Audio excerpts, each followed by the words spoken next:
ऐसे मुड़ी उठा उठा के करा के देखा ताड़ा। तहरा काहे मिर्ची लागत बा? हम केहू के देखी। अरे आप के खोजत हुई और का? ओए होए, तोरा यही अदा पे तो कॉलेज के आधा लड़का दीवाना भइल बाने। का राजू, अब ये भी शौक पाल लेला? अरे ना प्रीति, हम तो एकरा से मजाक करत रहनी है। हमरा दिल की रानी तो तू ही ना बाड़ू। ई देखो श्वेता और नेहा आ गई। चलो चलो चलो ना।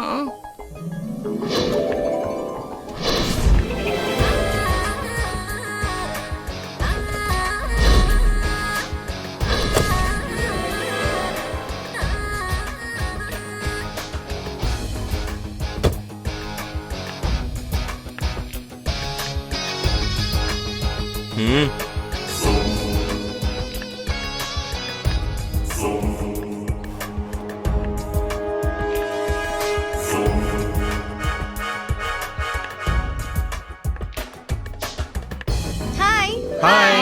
कैसे हो? चलो क्लास चले। हाँ, हाँ, हाँ, चलो। अरे रे रे रे रे। विक्रम, ई का बदतमीजी है, लौकत नहीं खे का? अरे हमर जान, लौकत ना तो ये भौरा कली पे मडराइत कैसे? ए, जुबान संभाल के बात करो, ना तो ना तका बिना मंगले चुम्मा दे देबू। ये ले चुम्मा। चल।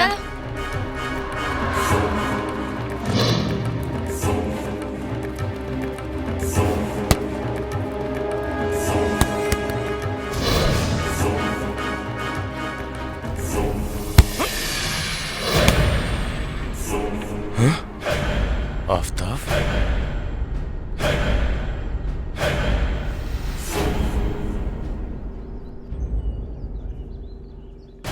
मार ससुरा के।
का भाई, लेट तो ना भइल?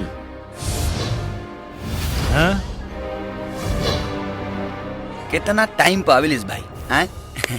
ई सब लात के देवता बड़ा सा, हाथ से नहीं खा समानत। देखा सा आ गइल हमर शेर, उतार तो बीड़ा तो तनी।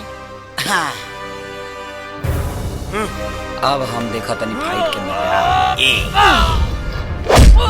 यस ओके। लात वाले इधर आओ भाई। हाँ।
ये क्या हो रहा है?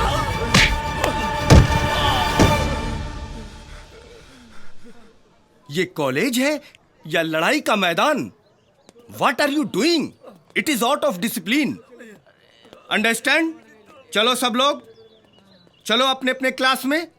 चलो चलो चलो जाए। तो ठीक है। अरे रे थैंक यू तो बोला नहीं। Excuse me. Thank you. You welcome. Thank you. Welcome. चल। अरे hi I am Shweta. Hi I am Neha. विजय।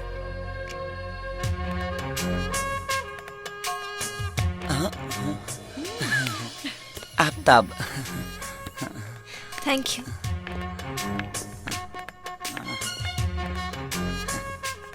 भाई कुछ गड़बड़ लागत है भाई। हाँ हमरो ऐसे नहीं बुझाता। चल चौधरी, तोरा मालूम है कि चुनाव आ रहल बा? देख, कौनो भी हालत में 5 साल खातिर ही विधायकी के कुर्सी हमरा फिर से चाहिए। हाँ सुन लिया वो कहना हमारे वो विपक्षी पार्टी के नेता के गिरधारी महतो सरकार। महतो जे बा वो पैसा पानी के जैसन बहा रहल बा। रउआ चिंता काहे कर रहल बानी विधायक जी? बॉस रउआ इतना करी कि शहर के बाहर वाला जौन 20 एकड़ जमीन लफड़ा में फसल बा ओकरा के होम मिनिस्टर से कह के रफा दफा करा दी। फिर देखी राउत चुनाव में रुपया नदी के धार लेखा बही हो। वाह, ई भइलू बात। शेर पास सवा शेर। अब जाके हमरा पता चलल कि चौधरी साहब अब विधायक जी के रिश्ता काहे अटूट बा। बहुत बड़ गया बिजनेसमैन बड़ा हो तू। ठीक बा, चलो तोर काम हो जाए। अरे रे रे रे हमर बेटी बेटी हमर छोट मोट खिलौना कैसन रहल कॉलेज? बाबूजी आज तो कॉलेज में गजब हो गई। एगो लड़का हमरा के और नेहा के छेड़े के कोशिश कैलस। तब तक हमरा ही क्लास के दुगो लड़का हीरो जैसन एंट्री मार के ओकरा के ऐसन धोलन के पूछी मत। अगर प्रोफेसर साहब ना रहती तो आज तो ऊपर ही जाए वाला रहे। अच्छा? हाँ और ना तो का। अच्छा तो एक काम करे बेटा, कल जब कॉलेज जाइए ना तो हमरा तरफ से उस सबके बहुत बहुत धन्यवाद दिया। जी बाबूजी। है ना? अच्छा जा जाके कपड़ा उपड़ा चेंज करा और कुछ खा पी लिया हमार बेटी। जा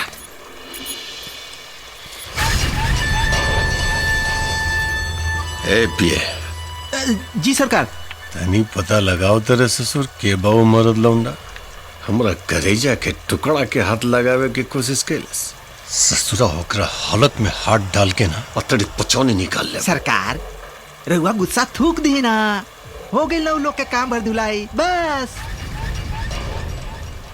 ठीक बा, है ज्यादा तू दोनों लौंडा के पता लगाओ जे हमरा बेटी के बचलस। जी जो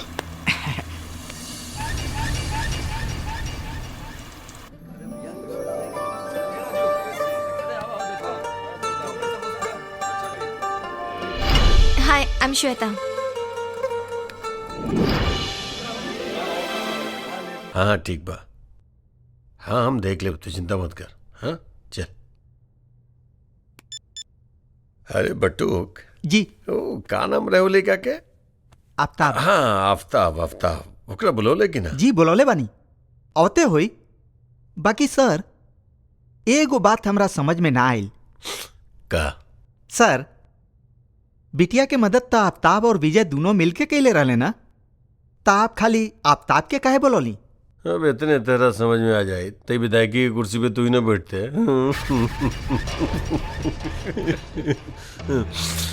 अरे भाई राजनीति के चाल सामने वाला के ऐसे ही चौंका दे। अब देखा आफ्ताब बा मुस्लिम लीग, हाँ अगर वो हमरा साथ ज्वाइंट हो जाए ना तो अगला चुनाव में ओकरा पूरा कौम के वोट तो हमरे के मिली। अरे वाह, ई भइलू बात है? अब जाके पता चलल कि राजा और प्रजा में का अंतर होला। हे दरोगा, नेता ही हम नेता। हाँ जी सरकार। नीति और कूटनीति के बारे में हमरा अच्छी तरह से मालूम बा। हमरा मालूम बा कि बारूद पटाखा में ज्यादा होला कि बम में। हाँ अरे ससुरा आफ्ताब तब बारूद के ढेर बा, ई जब फटी बड़का बड़का के फट जाई।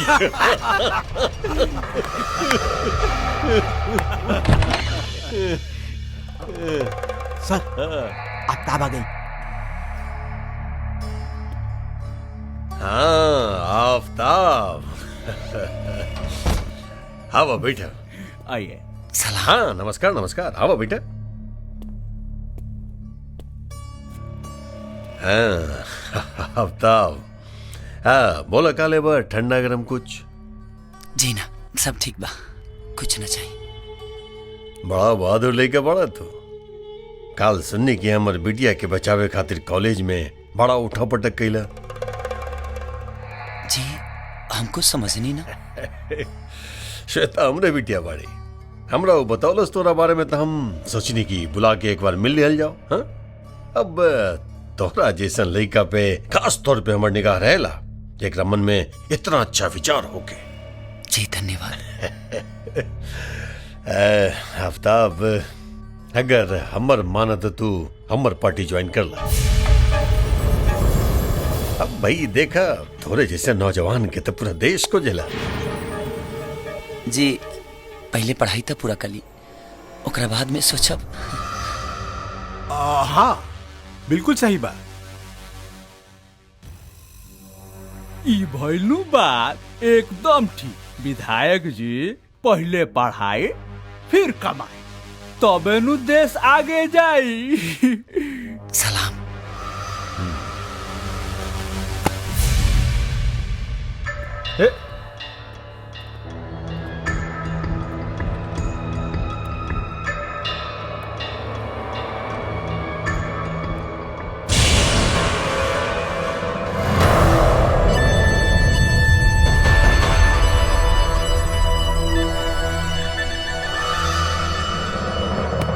नेहा और श्वेता अभी तक ना आईली।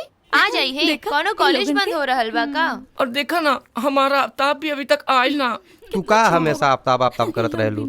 तोरा का उनका घर का रानी बने के का? ओए माँ देखा राजू, हमरा के ना हर वक्त मजाक अच्छा ना लगेला। ई दिल के मामला बा, तोहरा समझ में ना आई। ऊ देखा एगो जोड़ी त आ गई। हाय। आज अकेले अकेले?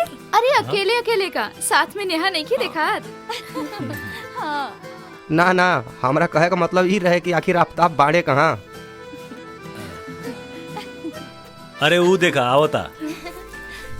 हाय हाय। अरे आफ्ताब श्वेता के साथ कहाँ से आवता रे? इनके घर से।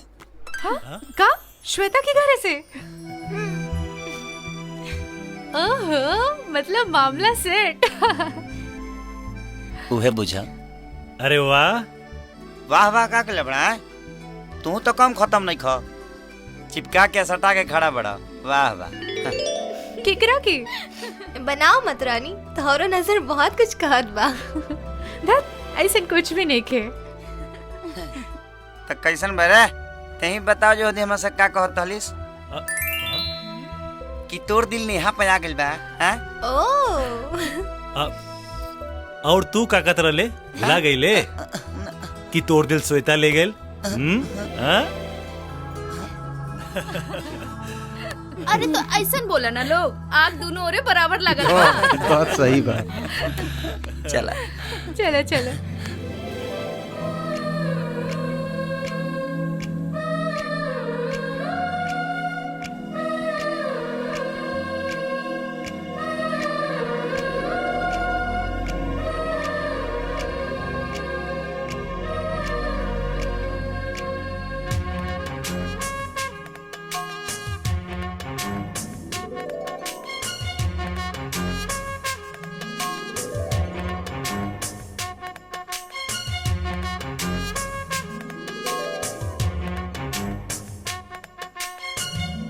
तब देख हम कहता नहीं ई नेता लोग के साथ काम मत करा।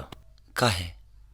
अरे भाई ई राजनीति बड़ खराब चीज होला और नेता लोगन के कोई ईमान ना होला। आजकल के राजनीति के बारे में के नेखे जानत, जे जितना बड़ गुंडा वो उतना ही बड़ नेता। अरे यार ये सब बात छोड़ना यार, ये सब बात माई से मत बताइए न तो अलगे गावे लगी। ठीक बा। और अब की जम के पढ़ाई करे के बा। हाँ बिल्कुल बिल्कुल। हाँ अब की लिखे के बा खूब हमरा। एकदम लिखे के बा भाई। कलम तोड़ देवे के बा हमरा। अरे एक कलम ना 4-4 कलम तोड़े के बा। हाँ हाँ माई ठीक बा की लिखल जाए। हाँ बिल्कुल बिल्कुल। इला लोग दूध पीला और इतना रात तक जागे के कोनो जरूरत नहीं खे। ला दूध पिया। परीक्षा कपार पे बा, सुबह जल्दी से उठे के बा। ला सुत जा। हाँ हमरे विचार से तो हमनी सबके पिकनिक पे जाए के चाहिए। वाह वंडरफुल। हमार दिल भी कुछ ऐसा नहीं कहा तुमने। बस बस हो गई फैसला, कल हम सब लोग पिकनिक में जाए। लेकिन आफ्ताब ना जाए तो हम ना जाए। सही बात है, आफ्ताब और विजय के बिना तो मजा ना आए। तू लोग काहे चिंता करत ताड़ू? आफ्ताब विजय के लेके गेल हमार जिम्मेदारी बा, हम लेके चलब नु। इधर इधर इधर ए बॉल पे ये लो। इधर से मजा आ रहा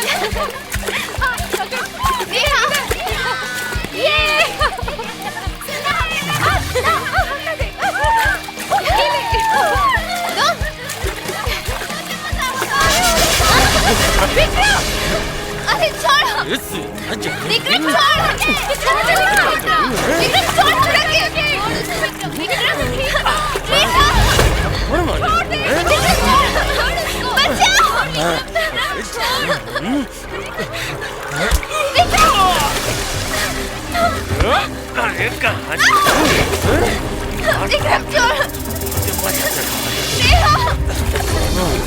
छोड़ विक्रम,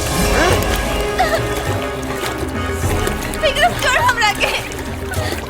छोड़ दे छोड़ दे छोड़ दे।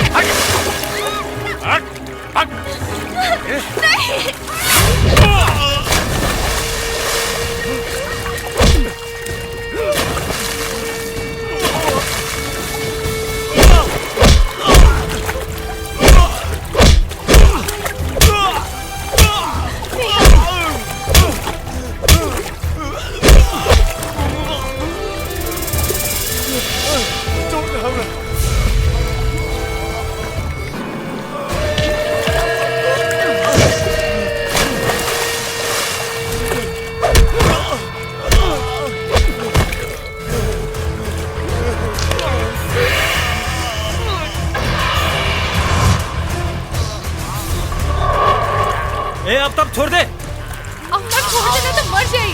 हाँ आफ्ताब छोड़ देना तो सचमुच मर जाई। अरे आफ्ताब आफ्ताब अरे छोड़ दे। छोड़ आफ्ताब। अरे छोड़ दे एकरा के। छोड़ तो मर जाई। आफ्ताब छोड़ हट। अरे कहतानी छोड़ दे। अरे मॉडल में कहा।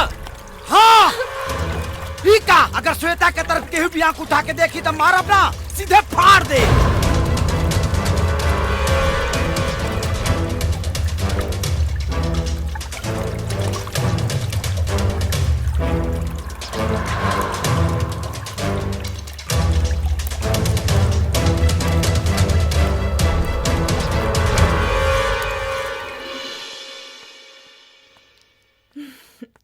ई देखा इतना दिन चढ़ गईल, अब ले नींद ना खुलले नहन के। आफ्ताब आफ्ताब विजय विजय बेटा सुता था। आफ्ताब उठ।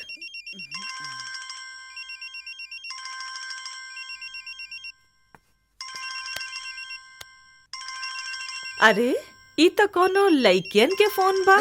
श्वेता नेहा। श्वेता अरे एकर फोन होई। हाँ ना ना ना एकर होई हमार।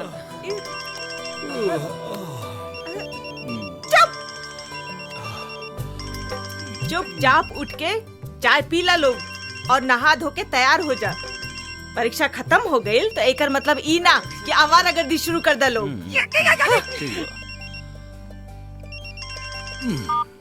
Hello hi. ए जी रउआ बिना हमार मन नहीं खेलागत। हमरो ए जी तोहरा याद में हमके रात भर नींद ना आई। हमरो हमरा मिले के बहुत मन करता। हमरो पूरा रात जगला से हमरा दहिया पी रहा था। हमरो सुनी ना हमरा वो चाहिए। हमरो पूरा ऊपर से नीचे तक दुखाता। हमरो अरे हमरा ऊ चाहिए। हमरो दोनों जो बना लहे लहे बथता। हमरो हमरा आइसक्रीम खाए के बहुत मन करता। हमरो इका हमरो हमरो रट लगवले बाड़। इडियट।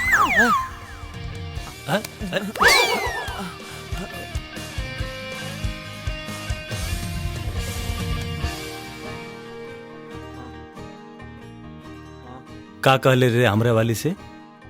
अट्टी का कहली है हमरा वाली से। हम तो खोल देहनी तोर सारा पोल।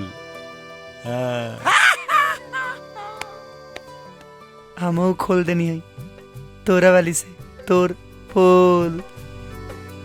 केकर पोल? तोर पोल। हमू खोल देनी तोर वाली से पोल।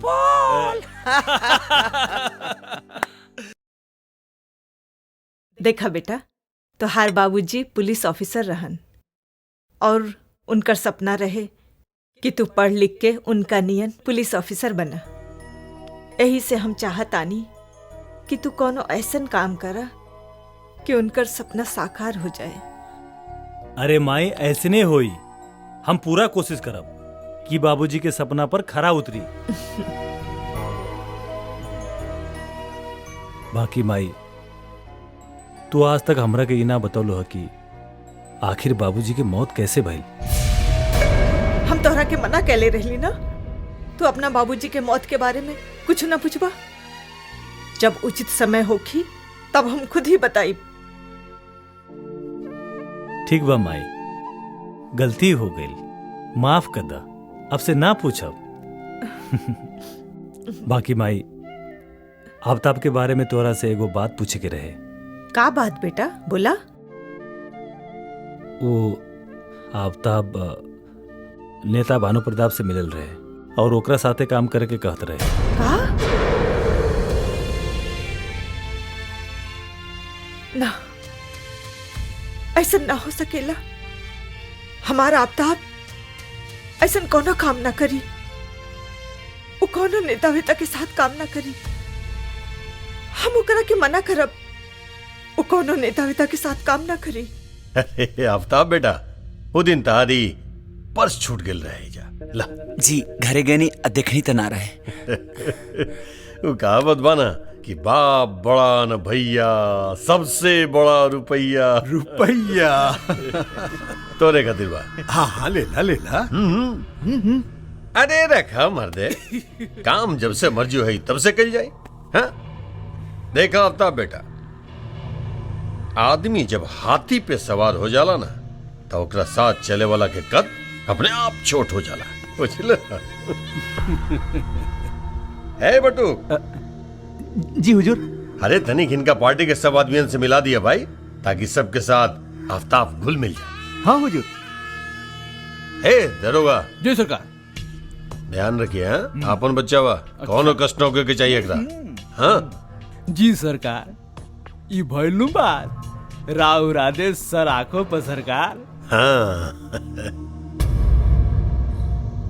जी चलो तनी। हाँ चलो चलो चलो चलो। जा बेटा, अपन ख्याल रखिया और मस्त रहा, कोनो चिंता मत करिया। जी सलाम। सलाम सलाम सलाम सलाम सलाम। दर दर दर दर दर दर दर दर दर दर कभी बेगाना।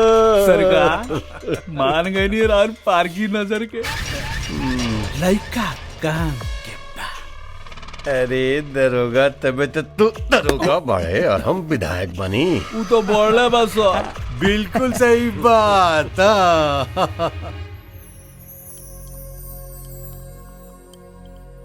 अगर तोरा माई के हम पसंद ना आई नहीं तो तारों के छोड़ेंगे परी। का?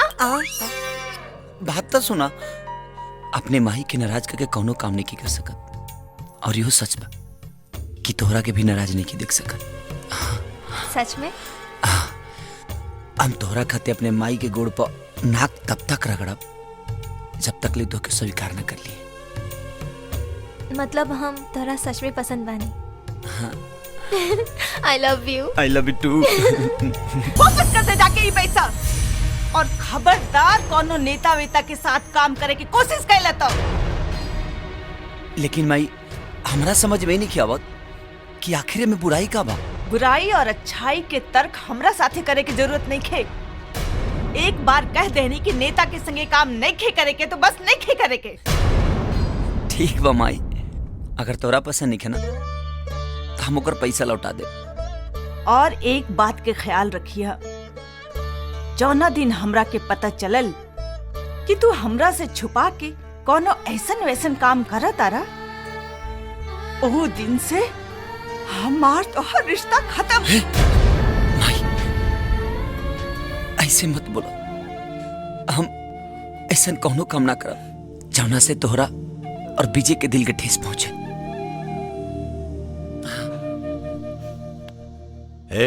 ये का सुने तानी रे हम? हाँ?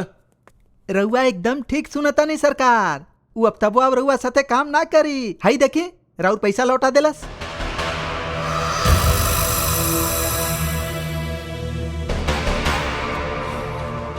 हमारा साथ काम न करी ठीक कैसे हो सकेला? काम तो ओकरा करी के पड़ी, वरना बहुत महंगा पड़ जाएगी। काम करे खातिर ढेर सारा लड़का मिल जाई हमसे। रहुआ तक खाम खा परेशान होत बनी विधायक जी। ढेर सारा लड़का ना, खाली आफ्ताब चाहिए हमरा। आफ्ताब ओकरा शायद मालूम नहीं कि हमरा नजर में जे एक बार बस जाला वो हमार हो जाला, और फिर ओकरा हमरा इशारा पे ही नाचे के पड़ी। काम तो करी के पड़ी ओकरा। अच्छा विजय, तू जौन पुलिस की नौकरी की खातिर इंटरव्यू देले रहला, ओकर का भइल? आजकल में ही लेटर आवे वाला बा, देखा का होता। भगवान करे जल्दी से फाइनल हो जाए। काहे? अब अकेले नहीं खेल रहल जात का? धत, तोरे तो हर वक्त मजाक सूझेला।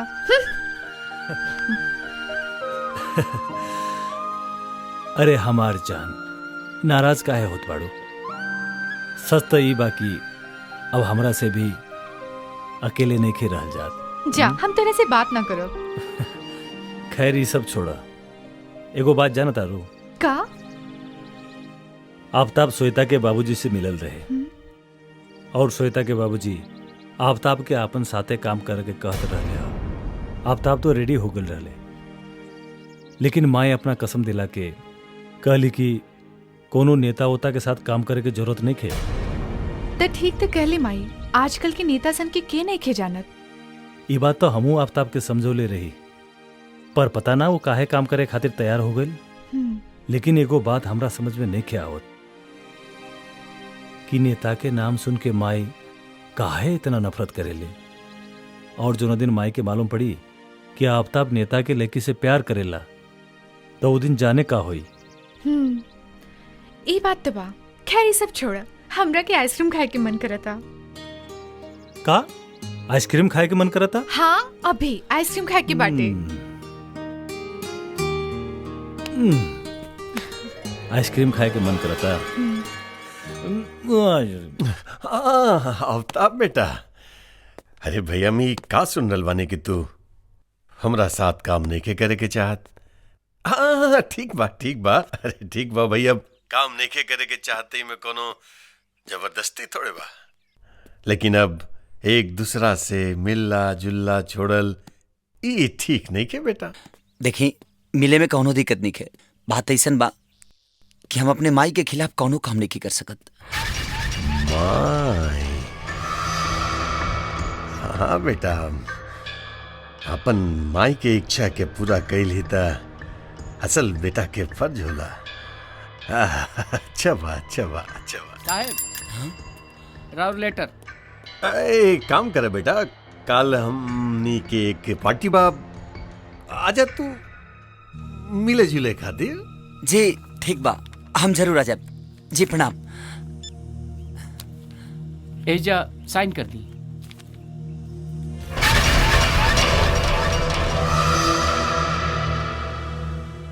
चल तानी।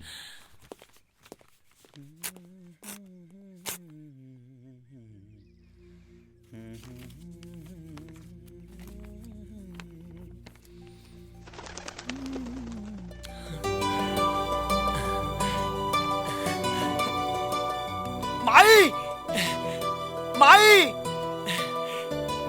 हाँ बेटा का बात बा? माई अरे बतावा ना का भइल? माई का हमनी के विजय इंस्पेक्टर बन गई। इंस्पेक्टर बन गई विजय?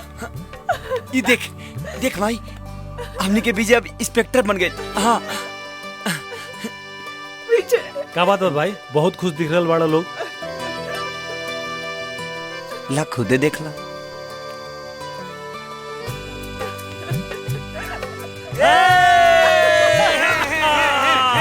अरे माई हम इंस्पेक्टर बन गई नहीं। हम इंस्पेक्टर बन गई नहीं। अब इलाका में देख कितना हम धूम मचाओ तानी। आओ चल चल।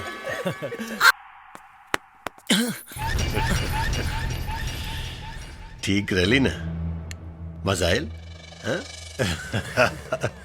और बेटा कहाँ सोचला हमारा साथ काम करे के बारे में?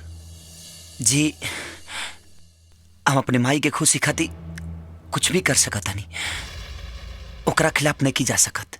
और हमारे माई के आदेश बा कि हम रोल इनके साथ ही काम ना करी। अरे रुका रुका, ऐसे किसे बेटा, हमारा पास आइल बड़ा। अरे नाच गान तो हो गई, अब तने कुछ खान पान भी हो जाए। हाँ जी ना, हवा हवा शर्मा मत हवा। अरे ज्यादा सोचे के ना बेटा, बैठा मंत्री।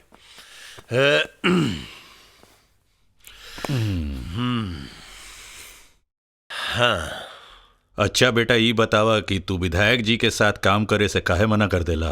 जी माई के नेतागिरी पसंद नहीं के। ई काहे? पता ना काहे, वो सब तो पता नहीं के हमके, लेकिन हम माई के इच्छा के खिलाफ कोनो काम नहीं कर सकत। ओ अच्छा अच्छा, एकर मतलब कि तू अपना माई से बहुत प्यार करेला। जी पर हमनी के तो सुनले रही कि तोहार अपन माई ना हई। जी मतलब चाहे कुछ भी होके, लेकिन हमरा खातिर हमरी अपने माई से भी बढ़ के बड़ी। मतलब कि तू उ माई खातिर कुछ भी कर सकेला? जी जान ले भी सकीले और दे भी सकीले। अरे क्या बात है बेटा, वाह। एक माई के बारे में इतना अच्छा विचार बेटा के मन में, खुशी फैल हमरा। लेकिन का है ना बेटा कि हम तारा एक ठे वीडियो दिखावे के चाहते हैं। तारा खातिर देखल बहुत जरूरी बा। ओकरा बाद तो खुद ही डिसीजन लिया कि हमरा साथ काम करबा कि ना करबा। पहले ला अरे शर्मा मत, हम जानता नहीं कि तोहार पति इंस्पेक्टर राजीव वर्मा निर्दोष बा। अब देरी मत करा जान, जल्दी से अपन साड़ी खोला। अब बर्दाश्त नहीं खे होत हमरा से। अब जाने मन जल्दी खोला, तार पति के हम पहचान ले। हाँ नखरा मत कर, जितना जल्दी हो सके खोल।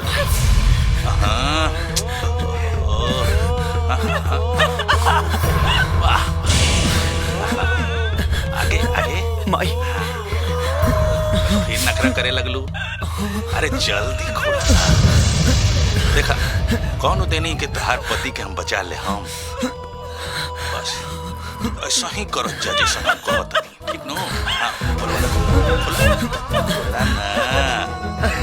जल्दी। शाबाश, बहुत बढ़िया।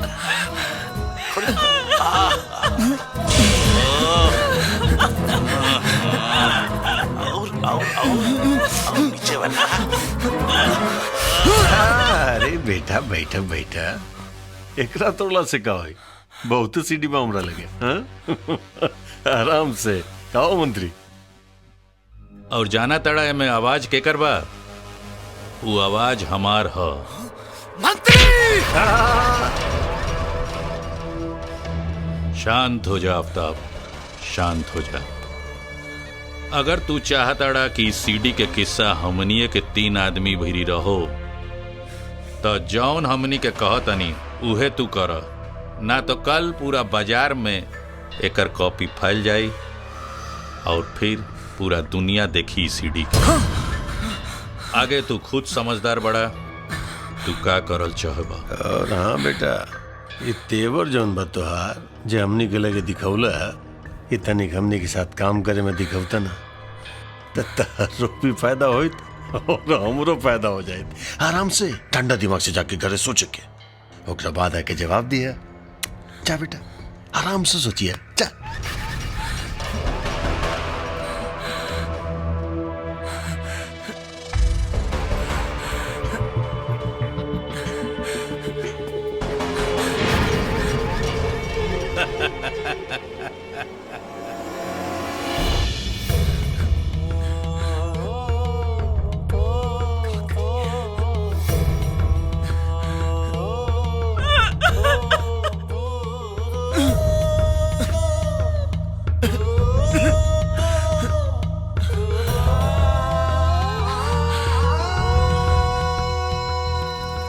अगर एकनी के खत्म करे के बा तब हम केकनी की बात मान जाए के चाहिए, चाहे जो भी हो जाओ, लेकिन अपनी माई के इज्जत पर आँच ना आवे देन।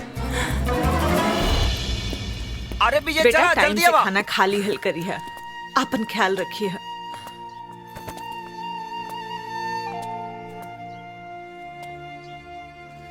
माई, बचपन से लेके आज तक हम तो दोनों के साथ ही रहनी है, कभी हम अलग ना रहनी है। और आज अचानक ना जाने क्यों बिल्कुल निक नहीं खिलागत। बेटा तू दूर कहाँ जान पाड़ा, तू तो अपने बाबूजी के सपना पूरा करे जान पाड़ा।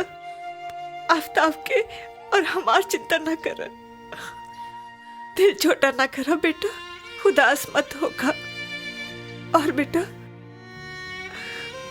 अपन ख्याल रखिए, समय से खाना खा लिया। हाँ माई, हम अपन ख्याल रखब। बाकी तू?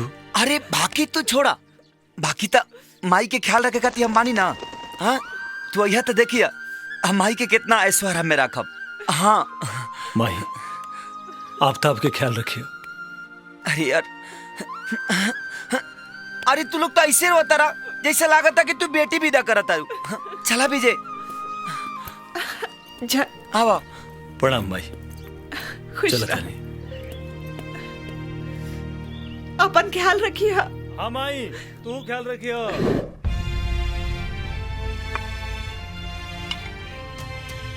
अब समझ में आई कि वो दिन के रात माई यही लोगन के पास से भाग गया होता है और हमसे और हमारी अम्मी से टकरा गई।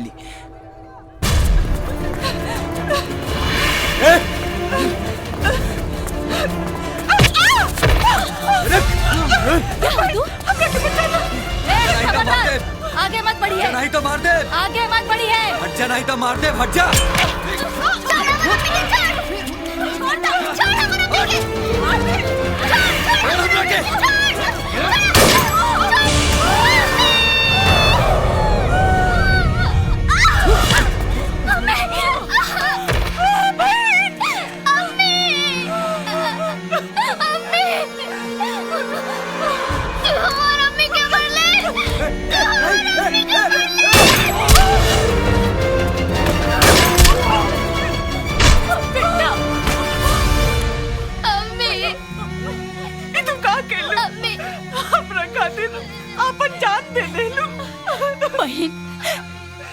ये जान तो खुदा के अमानत होला और जब तक उनका इशारा ना रहेला तब तक ये शरीर में रहेला।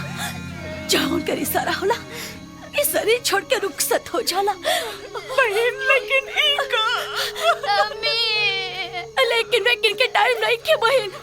हमार बेटा आफ्ताब के रहुए सब कुछ बानी। हमार बेटा के सब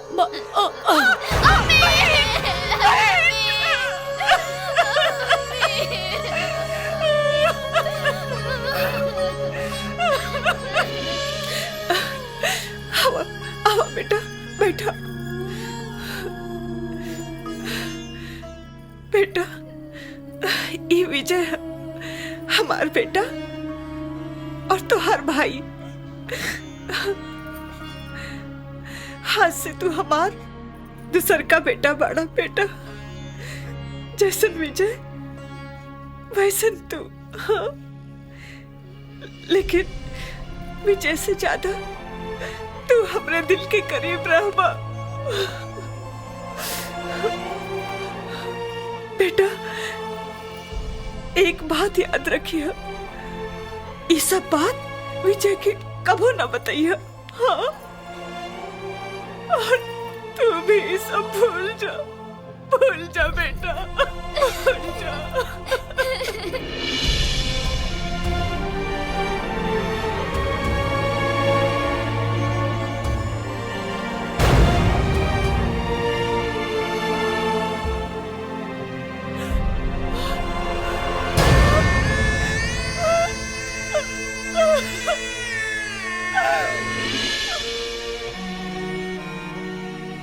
अगर शिकार करे के बा त जंगल में समाही के परी। अगर ये दुगलन से बदला लेवे के बना देखनी के घर में घुसे के परी। अब एकनी से एक माही के ना 2 माही के बदला लेवे के बा हमके। तू ठीक कहता आफ्ताब, उन्हन के सबक सिखावे खातिर करल जरूरी बा। तू आगे बढ़ और तुहार ई दोस्त हमेशा तुहार साथ दे। चौधरी तोरा भी लो 7 साल पहले के लड़की की बात याद बा?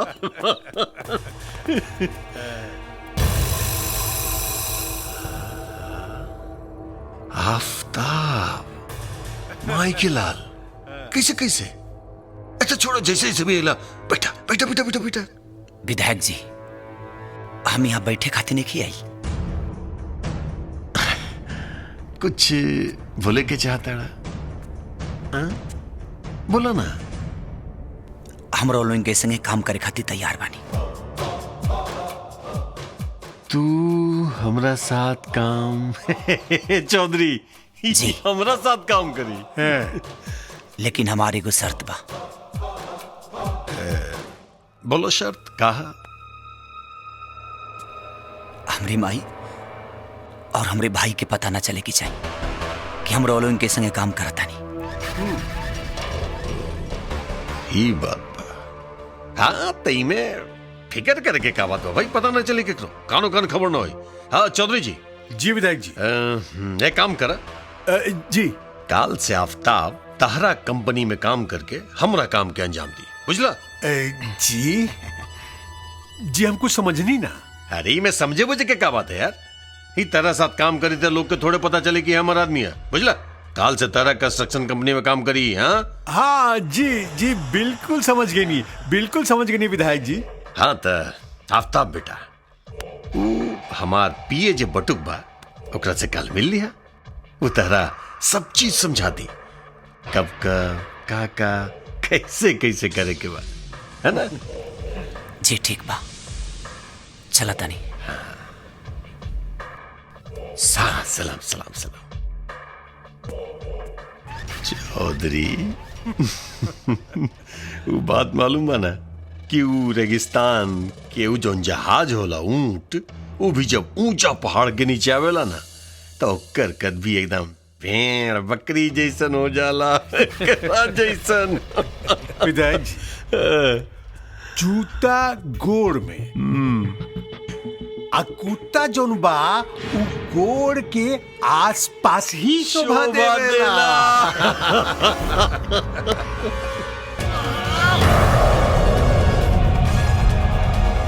आज से आफ्ताब ना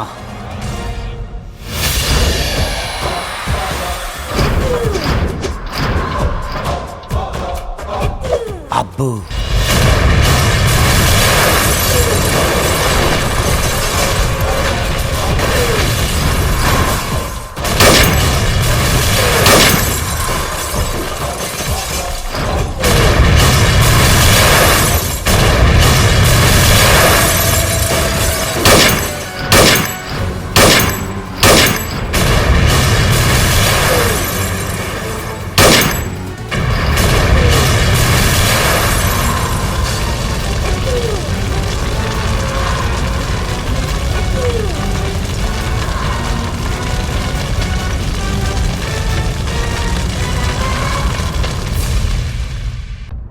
अरे बेटा आफ्ताब, हाँ माई। इतना बड़ा बंगला, अरे सब इतना छोड़ माई। आलीशान, बहुत महंगा हुई ना बेटा।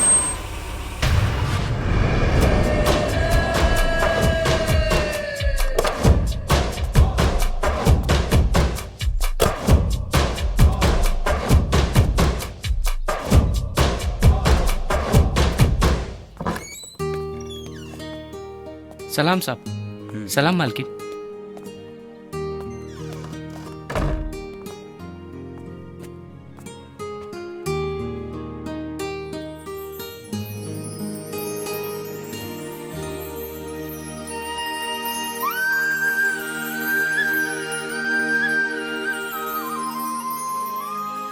इतना बड़ा घर, बाकी तोहरा लगे इतना पैसा आइल कहाँ से बेटा, जे इतना बड़ा बंगला खरीद लेला? माई वो सब छोड़ा, ये बतावा कि तोहरा घर कैसा लगल? घर तो बहुत अच्छा बा, बाकी बेटा बाकियों की कुछ ना। चलाओ बैठ, चला। देखा हमार मालिक हमारा काम से खुश होके ई घर हमके इनाम में देले बड़े। और हाँ, तो के अपना बेटा पर भरोसा नहीं के?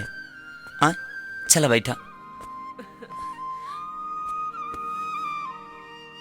बेटा हमरा के भरोसा बा, बाकी यही उम्र में तो गलत रास्ता पे कदम जाला, यही से पूछली हूँ।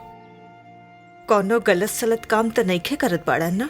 माई हम कौनो ऐसा काम ना करब जमुना से तुहार सर झुक जाए। हाँ मालिक। हाँ बाहर एगो पुलिस वाला आइल बा। हाँ पूछा था आफ्ताब के नयका घर ये है का? पुलिस? बाकी पुलिस का है? ठीक बा, भेज दो। जी साहब।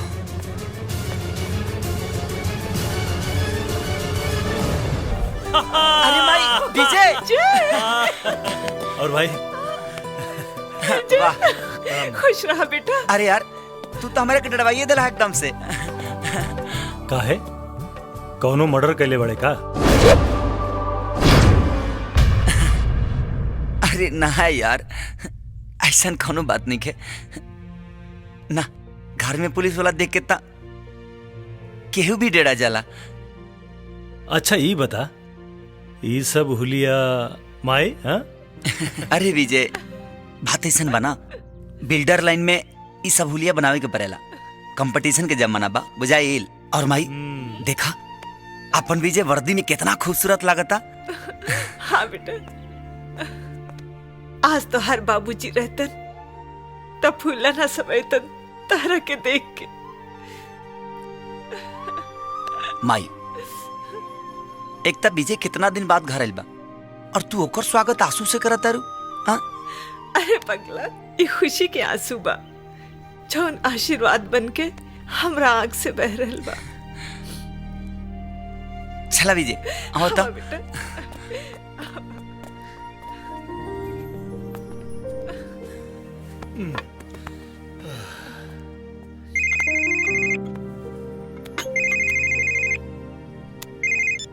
अरे कौनो लॉटरी के टिकट लागल रहे का? अरे हम पुरनका घर पर गई नी तो हमरा के पता चलल आफ्ताब नया घर ले बा। अरे का कर यार, बिल्डिंग लाइन में बहुत पैसा बा और अल्लाह के रहमो करम से बहुत अच्छा चलता। माई तू विजय के खाए के इंतजाम करा, तबले हम मिल के होता नहीं। ठीक बा। अरे आफ्ताब एक और खुशखबरी। अब हमनी एजा साथे रहब, हंसब खेलब, फिर वही मस्ती करब।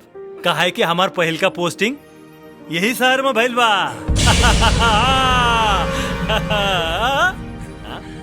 का भइल? अरे हाथे भाई। हाँ हाँ अच्छा अच्छा माई। हाँ बेटा। विजय के खाना वाना खियावो, तब तक ले हम मिल के होता नहीं। ठीक बा बेटा।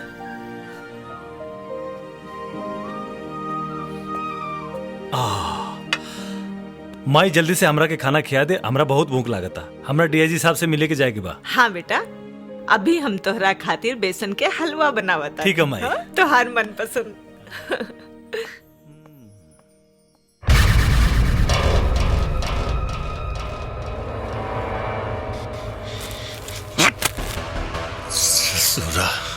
यह कुताव माधव शुक्ला हमरे पार्टी में रहेला और ससुर हमरे पत्ता काटे के चक्कर में लागल बा।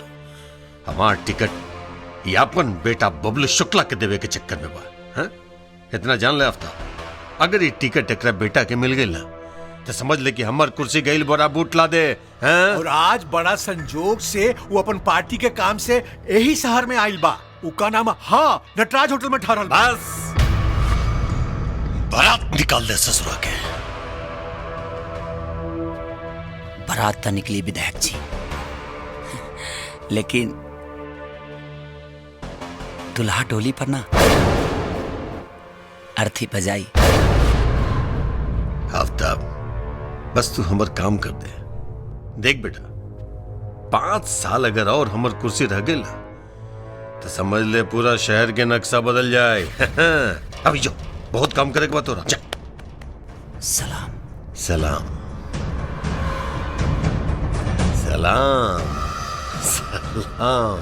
ए चौधरी जी का कले रली तो रहो कि आफ्ताब ससुरा बारूद के ढेर बा, फटी तब पता न कितना कितना के फाड़ दी। साहब बोलो। इंस्पेक्टर तिवारी जी फाइल भेजोलन है। सर सुना में आवत था कि हमने के थाना में कोनो नया इंस्पेक्टर साहब आवत बानी का। तुमने सही सुना है, उसका नाम इंस्पेक्टर विजय है और वो इसी शहर का रहने वाला है। ये तो बड़ा नीमन बात सुनौली सर। अब हम जाए सर। जाइए।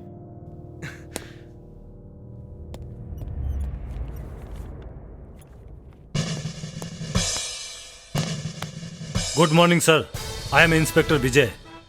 Good morning and welcome. Inspector, इस शहर को तुम्हारे जैसे काबिल ऑफिसर की बहुत जरूरत है। थैंक यू सर। मुझे भी बहुत खुशी हुई है सर कि मेरी खुद की पहली पोस्टिंग अपने ही शहर में हुई है। देखा, तैयारी में कोनो कमी ना होके के चाहिए। जी नेता ये बार टिकट हमरे बेटा के ही मिली। हाँ समझला ना? जी जी। तू लोग जी जान से चुनाव की तैयारी में लग जा। जी बुझला ना? जी नेता। हाँ, कोनो कमी ना होके के चाहिए।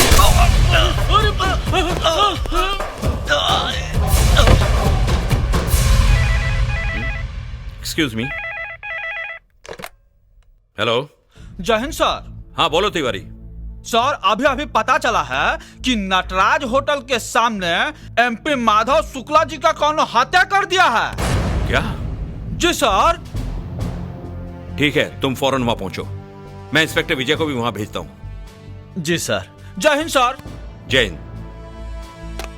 क्या हुआ सर? नटराज होटल के सामने किसी ने एमपी माधव शुक्ला को गोली मार दी है। तुम एक काम करो, फौरन अपने सिपाहियों के साथ वहां पहुंचो। ओके सर।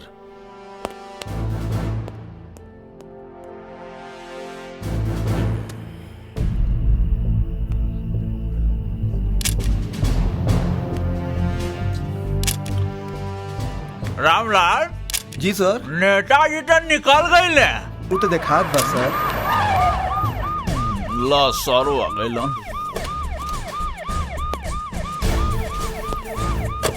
जय हिंद सर। जय हिंद सर। जय हिंद सर।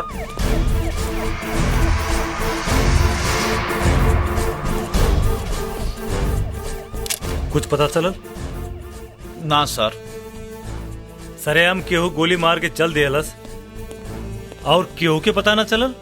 हाँ? हम बताओ तनी साहब। तू के हवा? हम नेताजी के साथे रहली। अच्छा तो का देखला? एक नकाबपोश आदमी आयल और गोली मार के चल गई। कितना लोग रहे? हाँ साहब वो अकेले रहल।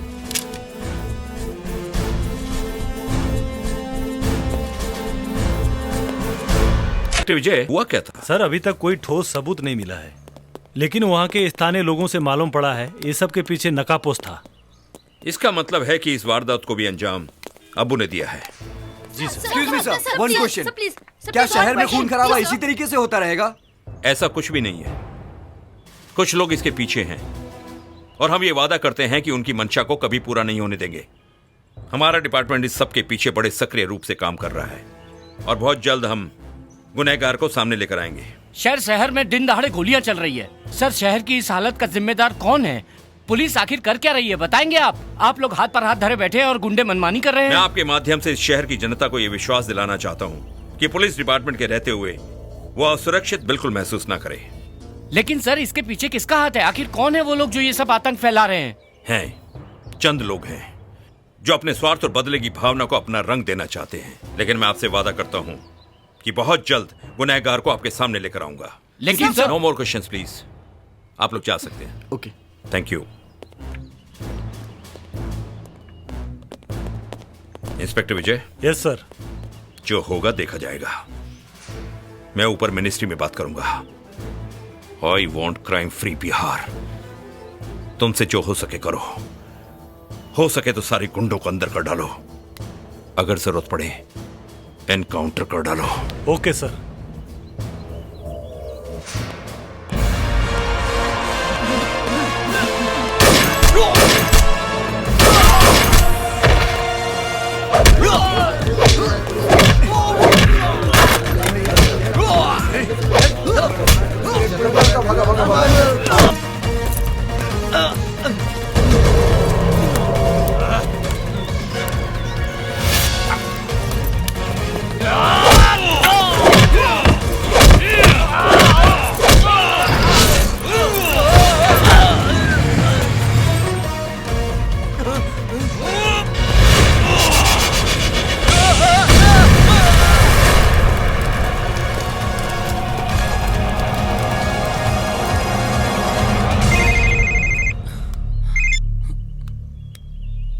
हाँ राजू बोल। आफ्ताब भाई बुरा खबर बा। का बात बा? इंस्पेक्टर विजय लोटिया इकबाल के सारा गोदाम के तहस तहस कर देले और ओकरा के मार भी देले। का बा कतारे? हाँ भाई। ठीक बा, हम नेता से बात करता नहीं तो सोच ले, तोर बूटी बूटी काट के कुत्तन के खिला दे। अजब कुत्ता की औलाद, हमरे कुत्ता और हमने पे भाव हो हैं? हमरा के धमकी देता है और इन्हीं के समझत के पूरा रिमोट कंट्रोल हमरे हाथ में बा। एक बार बटन दबाई ससुरा का चिचरा उड़ जाए। दोगला कहीं का केकर चिथड़ा उड़ावे के बात हो रहा बा विधायक जी? आफ्ताब के। हाँ आफ्ताब के?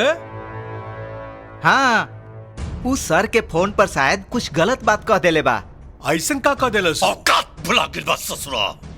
चेतावनी देता हमरा कि हमर जीवान खींच के गर्दन के फसरी बना दी। अरे बीच चौराहे में दोगला के पिछवाड़े में डंडा डाल के ना खड़ा कहनी ना तो भानु प्रताप नाम ना हमार। एकरे कहल जाला विधायक जी कि सांप के कितनो दूध पियावा लेकिन वो फुफकारे से बाज ना आई। अगर फल लेके ना कुचल दे हम। अब देखल जाए कि का हो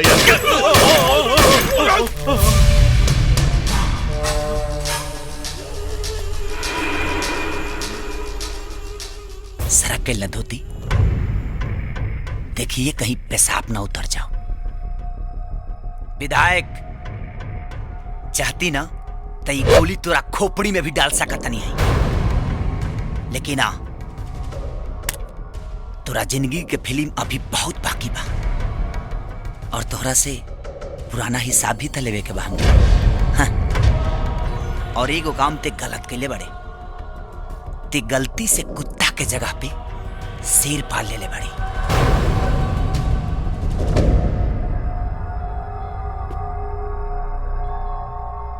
अर्जुन जहिया इसे आदमखोर हो गई ना त काटी ना सीधे फाड़ दी।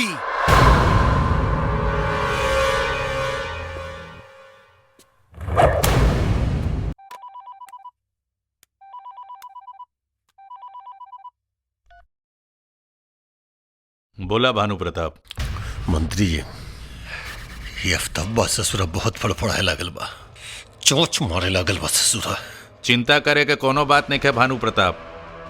फड़फड़ा रहल बा तो ओकर पंख कुतर देहल जाई। हम लौट के आ रहल बानी, तब तक अपना गुस्सा के कंट्रोल करा, बुझाइल? अरे मर्दे कंट्रोल तो रखबे करब हम, लेकिन इस ससुरा के बारे में अगर कुछ ना सोचला ना तो ये आफ्ताब नाम के कांटा हमने के गर्दन में फंस जाए। हाँ? राजनीति के दांत बहुत मजबूत होला भानु प्रताप। कांटा कितनो भी नुकीला होखे उ चबा के गटक जाला। हमार रहल बानी तब बातचीत होई। जयराम जी की।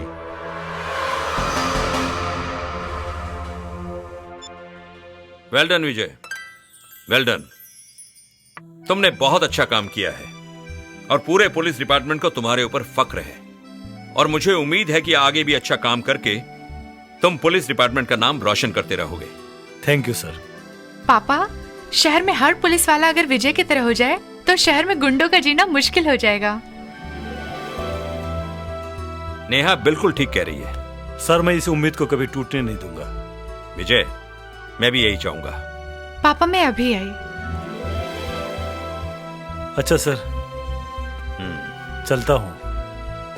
आई am proud of you Vijay. Thank you सर।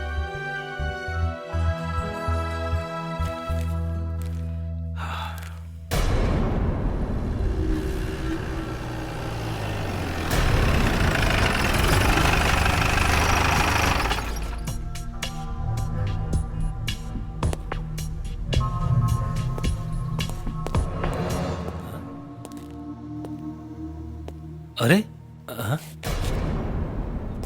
नेहा, नेहा, नेहा, नेहा, नेहा आंखें खोला। Neha. Inspector Vijay. Yes sir. ये शहर के सबसे खतरनाक शूटर की फाइल है। लो, अब्बू नाम से जाना जाता है ये। अब तक दर्जनों लोगों को अपनी गोली का निशाना बना चुका है। जब भी किसी काम को अंजाम देता है तो उसके पीछे सबूत नहीं छोड़ता। इसीलिए पुलिस अभी तक इसे पकड़ने में नाकाम रही है। पूरा शहर इसकी दहशत से कांपता है। पिछले दिनों इस शहर में जो एमपी माधव शुक्ला का मर्डर हुआ था उसमें भी इसकी इन्वॉल्वमेंट है और ये जिस काम को अंजाम देता है नकाब पहन के ही देता है। इसीलिए अभी तक पुलिस की गिरफ्त से बाहर है।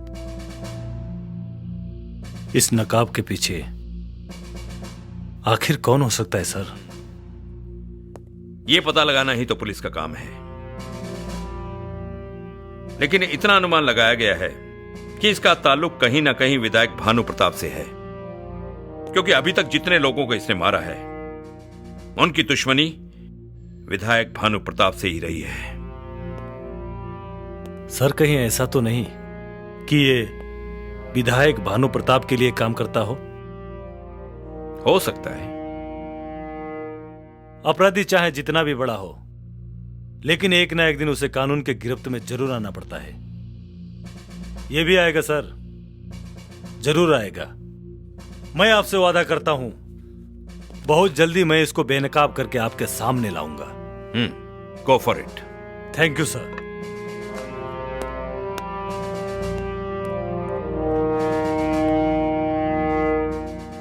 इंस्पेक्टर विजय, मुझे तुम पर पूरा भरोसा है। ला बेटा, बेटा तू ठीक तो बड़ा ना? तहार ड्यूटी कैसन चलत बा? अरे माई ड्यूटी एकदम बढ़िया चला था। टीआईजी साहब हमरा के एगो फाइल सौंपले बड़े। कौनो अब्बू नाम के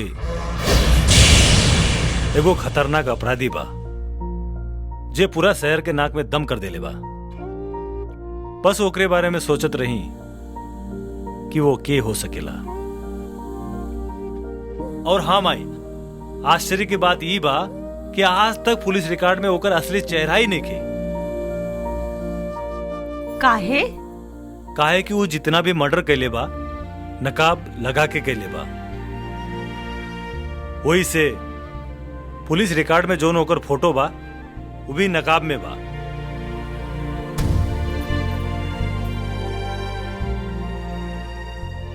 बेटा, मुजरिम चाहे कितनो बचे की कोशिश करे, कानून के लंबा हाथ ओकरे गिरेबान तक पहुंच ही जाला।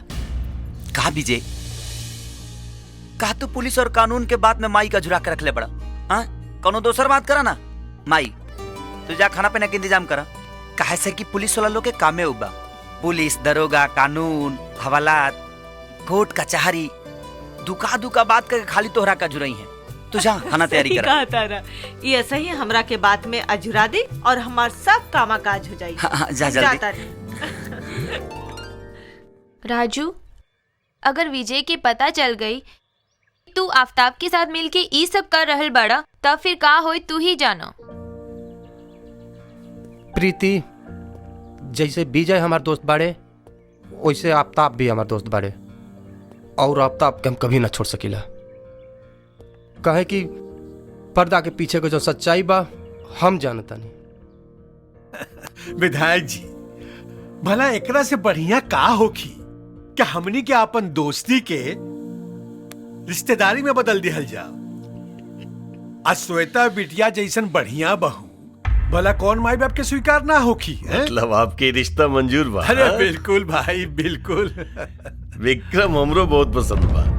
बाकी सरकार अगर रहुआ बुरा न मानी तो एक बार अपन श्वेता बिटिया से भी ए रिश्ता के बारे में पूछ लिहल जाए। अरे पागल, श्वेता से पूछला।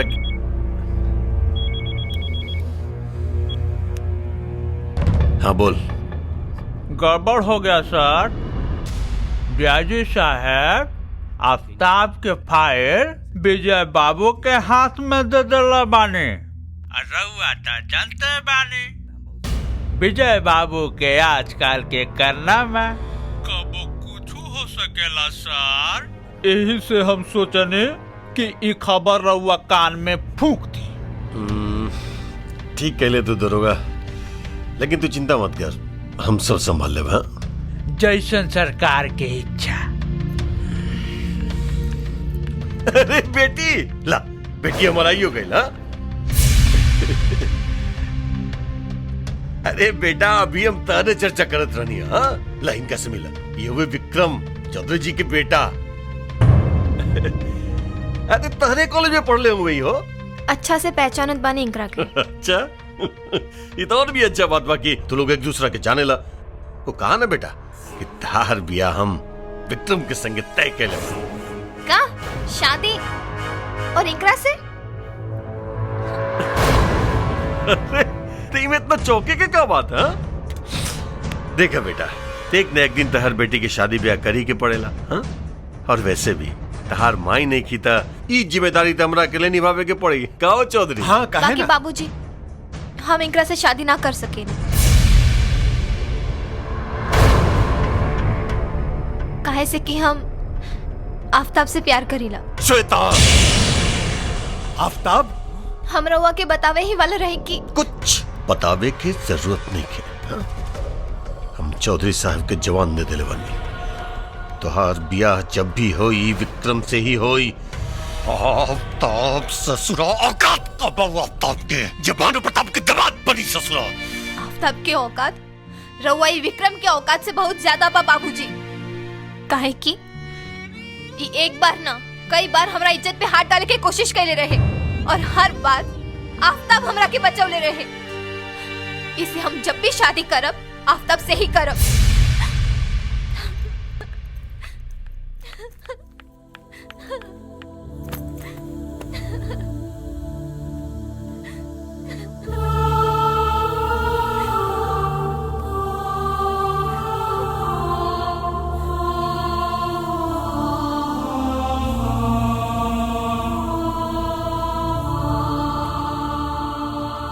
जा तो हर काम हो जाए, जा।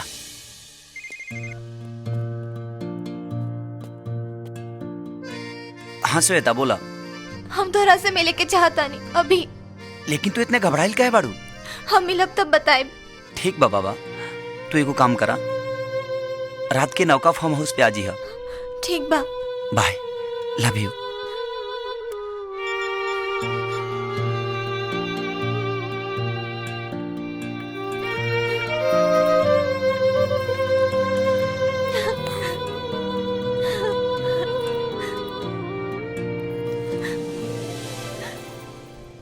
आफ्ताब, हमार बाबूजी हमारी शादी विक्रम के साथ कर रहल बाड़न।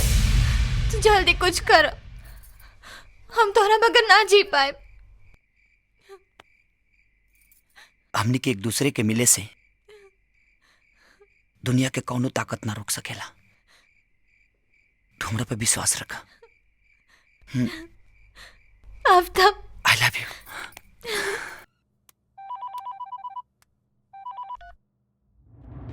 बोला भानु प्रताप।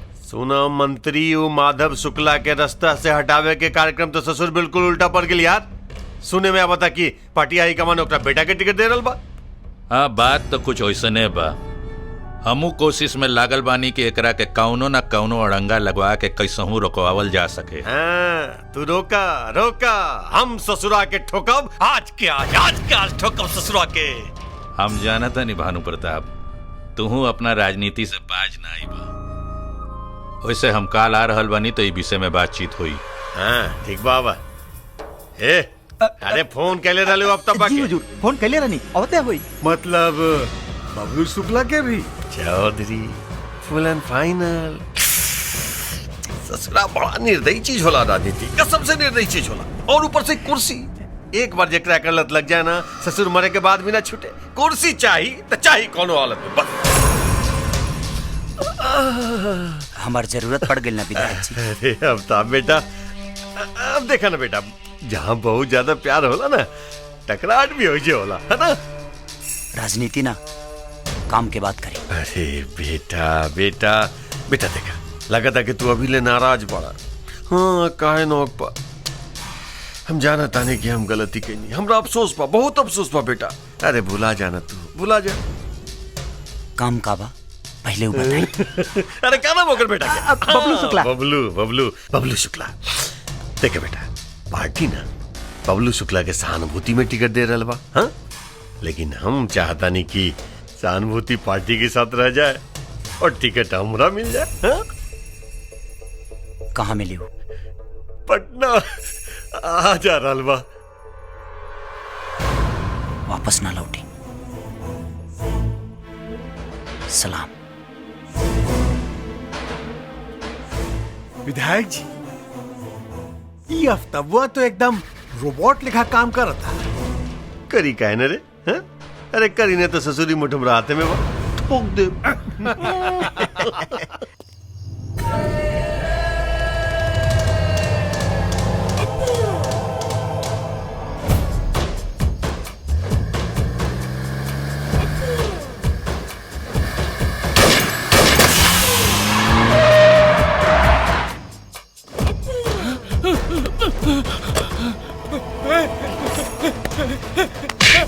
भैया जल्दी, हमका ना मारी भैया, छोड़ दी। हम आपके क्या बिगड़ने हैं भैया, हमका छोड़ दी भैया, भैया हमका छोड़ दी।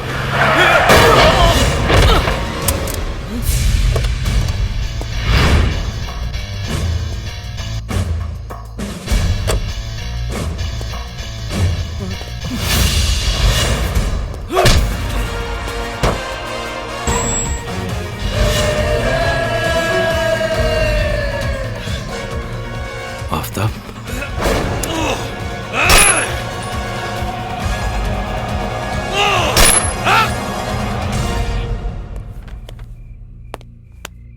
सर आपने मुझे याद किया? हाँ याद किया। कल क्या हुआ? अबू कौन है पता चला? सर मैं घटना स्थल पर अबू के चेहरे से नकाब उतार चुका था कि अचानक उसने मेरी आंखों में धूल झोंक दिया और मैं उसे देख नहीं पाया। अच्छा, तुम्हारी आंखों में धूल झोंक के चला गया या तुम मेरी आंखों में धूल झोंक रहे हो? सर मैं कुछ समझा नहीं, आप क्या कहना चाह रहे हैं? मैं साफ शब्दों में कहना चाहता हूं विजय, जब मैंने उसकी शक्ल देख ली तो तुम कैसे नहीं देख पाए? सर आप वहां कैसे? तो जानना चाहोगे कि अब्बू कौन है?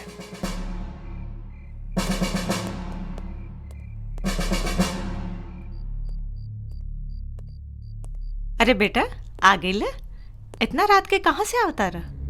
का है आफ्ताब आगिल का? अभी ना कुछ काम से गइल बा। काम से गइल बा? काश माई कब वो आफ्ताब से भी पूछ लेते कि इतना रात के वो कहां जा रहा बा। पलक झपकते ही इतना रुपया पैसा धन दौलत गाड़ी नौकर चाकर ऐसो आराम कहां से आयल? का बक रहल बाड़ा? आखिर तू कहे का चाहता रहा? माई जौन हम कहे के चाहता नहीं तू सुन ना पैबू। बोल के तो देखा, माई के कलेजा इतना कमजोर नहीं खे। ता सुना, अब्बू की हो और ना,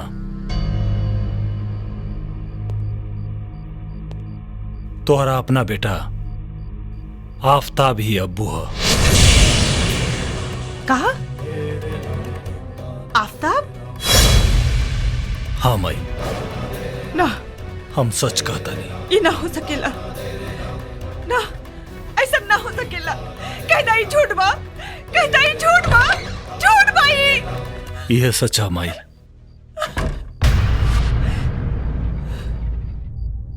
का झूठ बा माई? का बात बा? मत बोल हमरा के माई, आज से तोर माई मर गई। आज समझ में आ गई कि अपना और पराया में का अंतर होला। माई, ई का कहता रू माई? का कहता रू? का ई सच नहीं खे कि तू ही अब्बू हवे? ई तो से के कहला? के कहला तो से?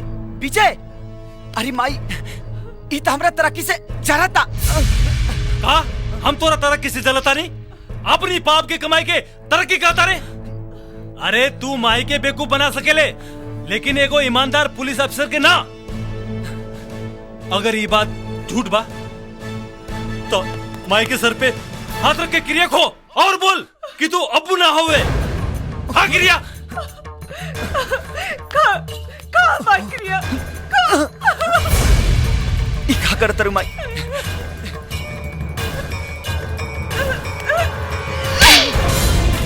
तोहरा जैसन मुसलमान गलती करेला और दुनिया के सारा मुसलमान कौम बदनाम होला। अरे हमार लाड़ प्यार में कौन कमी रह गई जौन तू हमरा साथे इतना बड़ा धोखा कैला। हम तोरा खातिर का ना कैसे बताई माई के क्या हम दोनों कुछ भी कही नहीं। माई के इंतकाम पूरा करे खातिर बचपन में विजय के अलग सुता के हम तोरा के अपना कलेजा से लगा के सुतौनी। माई ना, अपना घर में दिवाली मनौली तो ओकरा साथे ईद, एक तरफ होली मनौली तो एक तरफ रमजान, एक तरफ गीता के पाठ पढ़ौली तो दूसरा ओर कुरान के, और तू हमरा साथे ऐसा विश्वासघात कैले कि हमरा पीठ पीछे हमार कब्र खोद देले रे। माई ऐसे हमरा के जीते जी मार देले। माई, माई, हमरा के जीते ए माई, जी मार ए माई, ए माई, ए माई, माई। चुप, एकदम चुप। अब कुछ बोले की जरूरत नहीं के। अब हम तो कोनो सफाई ना सुनब। अरे इतना में तो कोनो जंगली जानवर भी होश मान जाते रे। तू हम तक ऐसन गला घोटले कि कोनो महतारी अपना बच्चा के कलेजे से लगावे से डराई।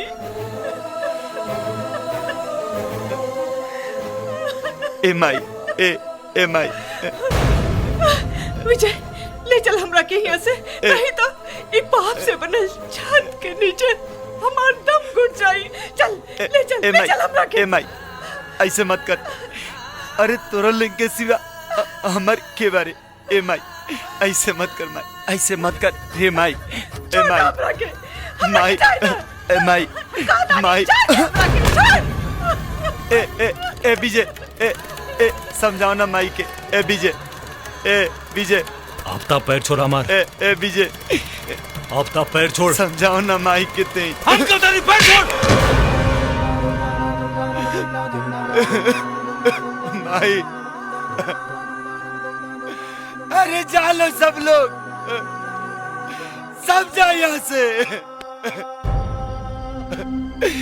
हमके केहू ना चाहिए। अरे आज तू लोग अपना और पराया में फर्क डाल देला। हमके केहू ना चाहिए, ना चाहिए। हमके सजा मिले के चाहिए, मिले के चाहिए।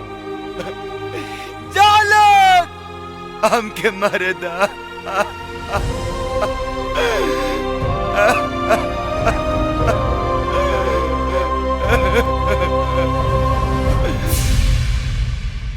क्यों मुझे रुसवाई दी, क्यों किया मुझको जुदा, क्या मेरे इस बंदगी में थी कमी मेरे खुदा।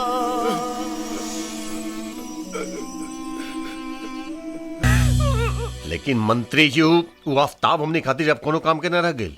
कानून के नजर में ससुरा के चेहरा आ गइल बा। अगर ओकरा बारे में कुछ सोचने लग गइल ना तो बहुत डेंजर हो सकेला हमने के खातिर। और ऊपर से ओकर भाई विजयया ससुरा कानून के रखवाला समझेला अपना आपके। अच्छा होइत विजयया आफ्ताब बा के ठोक देले रही। शांत हो जा भानु प्रताप, शांत हो जा। राजनीति करे वाला के इतना गुस्सा शोभा ना देला। सब ठीक हो अरे खाक ठीक हो जाए। उदीने बोले रहले कि शुक्ला के बेटा के मारियो ने पहला ससुरा वल्लस के निशाना चुक गइल हमार। निशाना उसाना ना चुकल, विजयया के देख के फट गइल ओकर। हमरा तो डर लगा था कि कहीं विजयया के सामने हमने के राज दौकल देबे आफ्ताब। तू चिंता मत करा, ई विषय में हम डीआईजी से अभी बात करब। का होई ओकरा से? मतलब का निकली ओकर?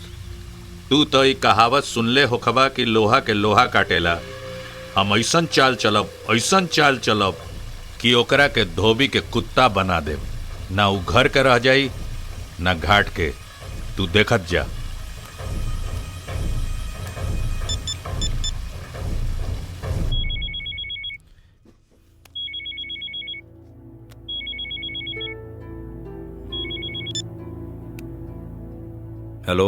हेलो डीआईजी साहब। हाँ मंत्री जी। सुना है कि अब्बू के चेहरे के पीछे आफ्ताब निकला। एक्सक्यूज मी मंत्री जी, 1 मिनट प्लीज।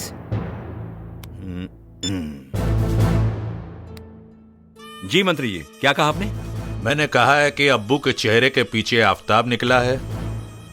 बिल्कुल ठीक सुना है मंत्री जी आपने। तो फिर क्या सोच रहे हो? सोचना क्या है मंत्री जी, कागजी कार्रवाई के बाद उसको गिरफ्तार कर लेंगे बस। गिरफ्तारी क्यों, एनकाउंटर क्यों नहीं? सर मैं कुछ समझा नहीं। अरे भाई रोज इतने एनकाउंटर होते हैं शहर में, एक और सही। मार दो इसे, तुम्हें मुंह मांगी रकम मिल जाएगी। लेकिन सर। लेकिन वेकिन कुछ नहीं, समझदार हो, जैसा कहा गया है वैसा ही करो, समझ गए? सर वो हेलो हेलो। अरे वाह मंत्री जी, तू तो सही में ओकरा कुत्ता बना देला हो। भानु प्रताप, राजनीति में जेकर कुर्सी जितना ऊंच होला उतना ही ऊ नीचे होला।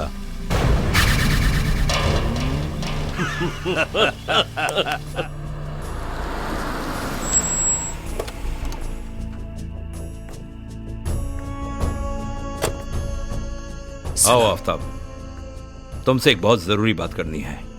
बोली सर, का बात बा? तुम्हें यह जानकर दुख होगा आफ्ताब कि जिन लोगों के लिए तुम अपनी जान की बाजी लगाकर दूसरों की जान लेने की कोशिश करते हो वही तुम्हारी जान के दुश्मन हैं, और उन्होंने तुम्हें मारने की सुपारी दी है मुझे। सर ये कानून के पाठ हमके मत पढ़ाई। हमके पता बा कि हमार दुश्मन बा और कि हमार हमदर्द। अगर कोनो दूसर काम होके तय आफ्ताब के जरूर याद करब। सलाम। आफ्ताब, जाने से पहले ये सुन लो। मैंने कहा है कि अब्बू के चेहरे के पीछे आफ्ताब निकला है। बिल्कुल ठीक सुना है मंत्री जी आपने। तो फिर क्या सोच रहे हो?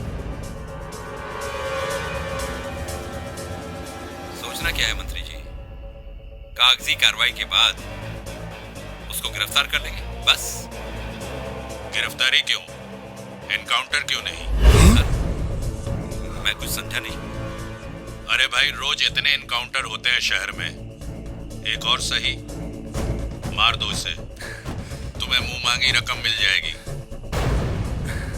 लेकिन सर, लेकिन वेकिन कुछ नहीं, समझदार हो, जैसा कहा गया है वैसा ही करो, समझ गए? सर वो हेलो हेलो, जेकरा खाती चोरी करी उहे कहे चोर।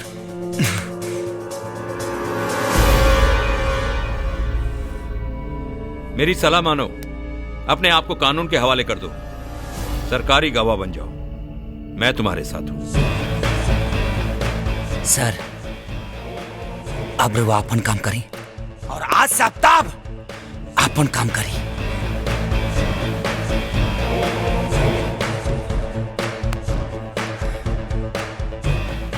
सलाम।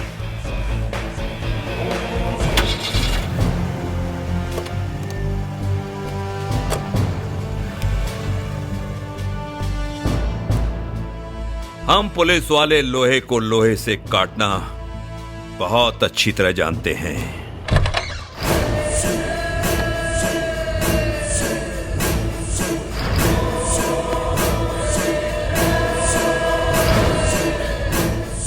अरे कुत्ता के औलाद, बिहार से घसीटब और दिल्ली तक लेके जाइब। आफ्ताब, और तोरा नेतागिरी के भूत ऐसा उतारब कि तोरा वाला 7 पुस्त भी राजनीति के नाम से घिनाई। हमारा इनकाउंटर के प्लान बनाओ तारे, तोरा पिछवाड़ा में इतना बारूद भर दे, इतना बारूद कि धमाका यहाँ होई और सरकार दिल्ली तक हिल जाए। होश में बाड़े तू, का बकराल बाड़े?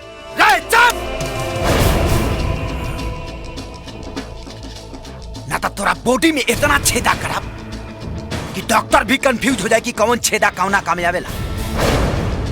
और सुन, ते और तोर होम मिनिस्टर पूरा ताकत लगा दस अपना सुरक्षा कर, कैसे कि तहनी के पीछे अब तहनी के मौत के साया बन के मंडराइब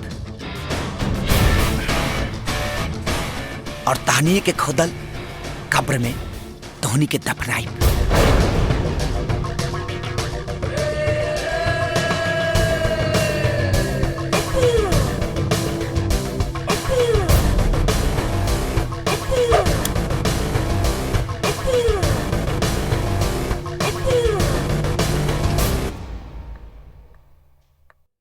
बाबूजी, देख ले बेटी, देखी है आफ्ताबा कैसन धमकी देके गेल बा हमरा, और तू बेटा एकरे से प्यार करे ले। अरे ये भाई ससुरा के सच्चाई तो राउर भी हमरा सामने आ गई बाबूजी। राउर चेहरा के असलियत हमरा सामने आ गई बा। आफ्ताब गलत नहीं थे, आफ्ताब के गलत बनौले बानी रहुआ। केहू काटा बोई तो फल कहाँ से खाई बाबूजी? जैसन कहले बानी वैसने भोगे के पड़ी। हम आफ्ताब के साथे बने। चुप एकदम चुप, हाँ? एकदम चुप।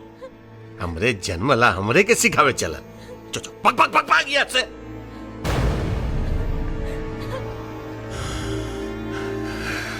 ससुरा सही कह जाला रे, वक्त बुरा इला पे साया भी साथ छोड़ दे बेला। इंस्पेक्टर विजय। जय सर। यस सर। एक गुप्त सूचना के आधार पर हमें यह खबर मिली है कि चुनावी सभा को संबोधित करते समय आफ्ताब होम मिनिस्टर और विधायक भानु प्रताप दोनों को मारने वाला है। सुरक्षा के चारों तरफ कड़े इंतजाम करवा दो और हो सके तो आफ्ताब को रंगे हाथों गिरफ्तार करो। यस सर, मैं आपको विश्वास दिलाता हूं कि मैं आफ्ताब को किसी भी कीमत पर गिरफ्तार कर लूंगा। फर्ज और कानून के हिफाजत के लिए अगर मुझे उस पर गोली भी चलानी पड़ी तो मेरे हाथ नहीं कांपेंगे sir. I am proud of you inspector Vijay. Best of luck. Thank you सर।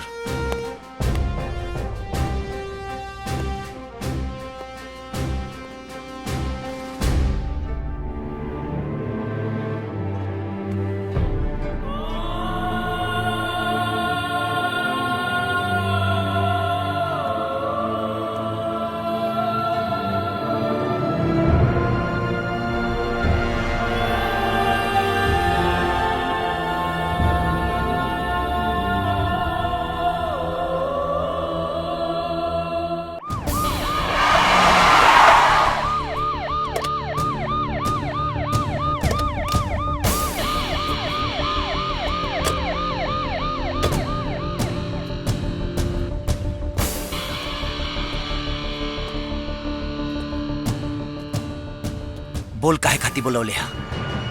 हमरी माई से थम के दूर कर देले। अब ते का चाहता रे? देख भाई, पुलिस के पता चल चुकल बा कि तू होम मिनिस्टर और विधायक भानु प्रताप के मारे वाला बाड़े। अपने आप के कानून के हवाले कर दे, ना तो एकर परिणाम अच्छा ना होई। ते हमके धमकी देता रे कि सलाह? अगर धमकी देता रे तो तोरा धमकी से हमरा पर कौनो असर पड़े वाला नहीं के, और सलाह देता रे तो ओकर कौनो जरूरत नहीं के। ते अपन काम कर, हम अपन करब, चाहे ओकर परिणाम कुछ भी होके। तो सुन, भाई के नाते समझावल हमार फर्ज रहे। अब तू इंस्पेक्टर विजय के सुन। अगर तू कानून के अपना हाथ में लेबे के कोशिश भी कैले तो हमरा पिस्टल से निकलल गोली ना देखी और ना सोची कि सामने वाला अपराधी के छाती हमरा भाई के है। तो चला दी है गोली। बाकी हम ओ दोनों राक्षसन के छोड़े वाला नहीं खी। कैसे कि जब हम एक बार ठान ली लेना तो वो घटना के अंजाम दे के ही दम लिहिला। पगला गल बाड़े तू? अरे दिमाग खराब हो गल बा तोर? बेमौत मरल चाहत बाड़े तू? अरे हम तोरा भला खातिर सोचतानी, और तू समझत काहे नहीं के? अरे हम तोर भाई है, दुश्मन ना। बस कैसन भाई और कैसन रिश्ता? हाँ? तेगो कानून के रखवाला हुए और हम कानून तोड़े वाला मुजरिम। अरे तोर हमारा रिश्ता तो वही दिन खत्म हो गई जहिया ते आफ्ताब के अब्बू के रूप में देख ले। बस तोर और मोर रिश्ता चल मान लेनी, पुलिस और मुजरिम खत्म हो गई। लेकिन वो माई के बारे में सोच के देख तू। अरे वो माई के का हुई जोन आज भी आफ्ताब के इंतजार में पल पल आंसू बहाव दिया, लेकिन अब्बू के इंतजार में ना। देख भाई, अभी भी वक्त बा, सब ठीक हो जाए। हम कहता नहीं सब ठीक हो जाए, बस तो अपने आप के कानून के हवाले कर दे। ई नहीं हो सकत।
भाई डरोगा?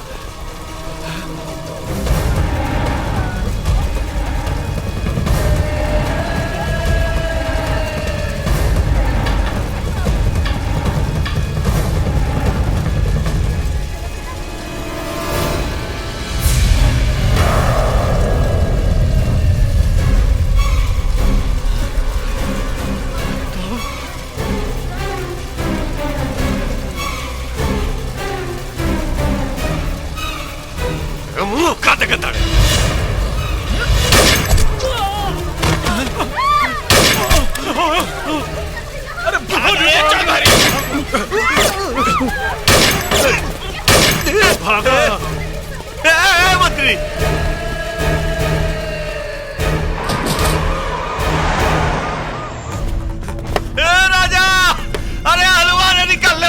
ससुरा।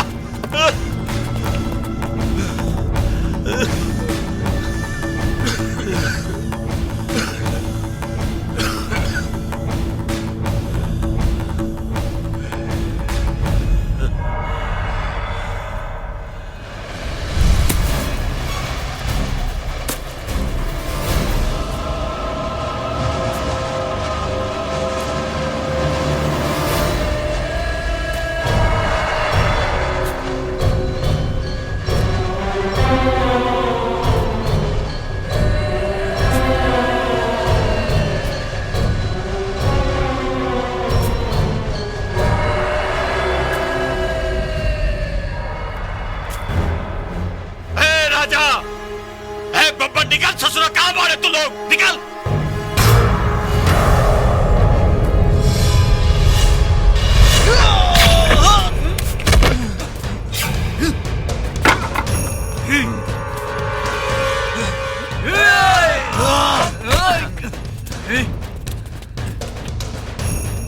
ए माना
रुक जा आफ्ताब, तू हमरा के ना मार सकेलस। तू शायद नहीं खस जानत कि तोरा माई के नंगा वीडियो आजो हमनी भिरी बा। एने तू हमरा के मरबे और काल पूरा बाजार में उस सीडी फैल जाई, याद रखिए। आफ्ताब भाई, ई सीडी मिल गई, ठोक दो। ना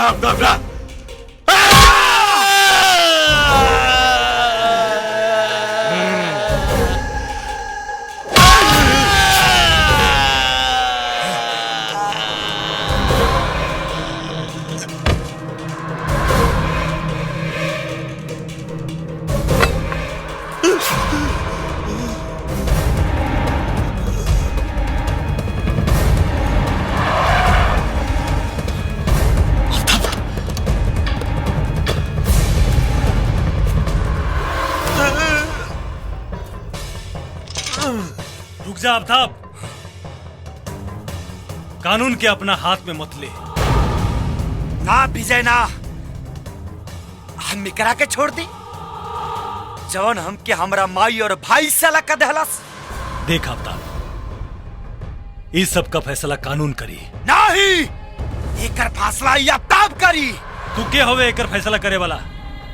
हम कहता नहीं, छोड़ दे एकरा के। अरे वजह के कैसे छोड़ दी जोन आफ्ताब से अपू बनावलस? हम एकरा के छोड़ दी? आफ्ताब हम कहता नहीं, बंदूक नीचे कर। विजय, ते हमके गोली मरबे मार दे भाई, कहे से कि अब आफ्ताब के मौत से दोस्ती हो गई बा यार। अगर एकरा के छोड़ देनी ना तो भाई के का जवाब दे? वल्लाह के का जवाब दे? विधान!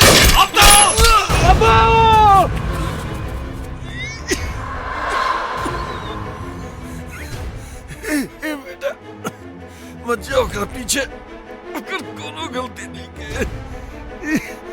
मुझे भी कैलाश सब हमरा इशारा पे भाई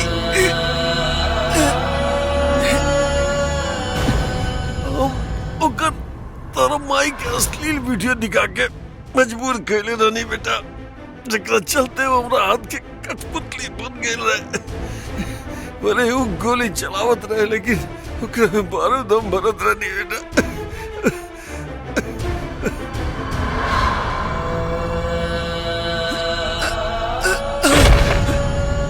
माई ओकरा कोनो गुनाह नहीं के, ओकरा माफ कर दे बेटा।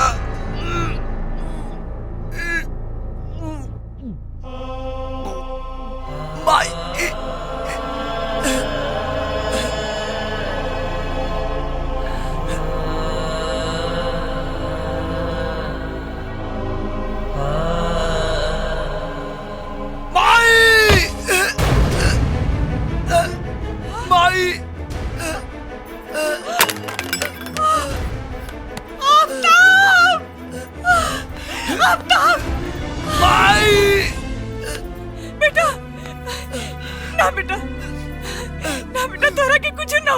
भाई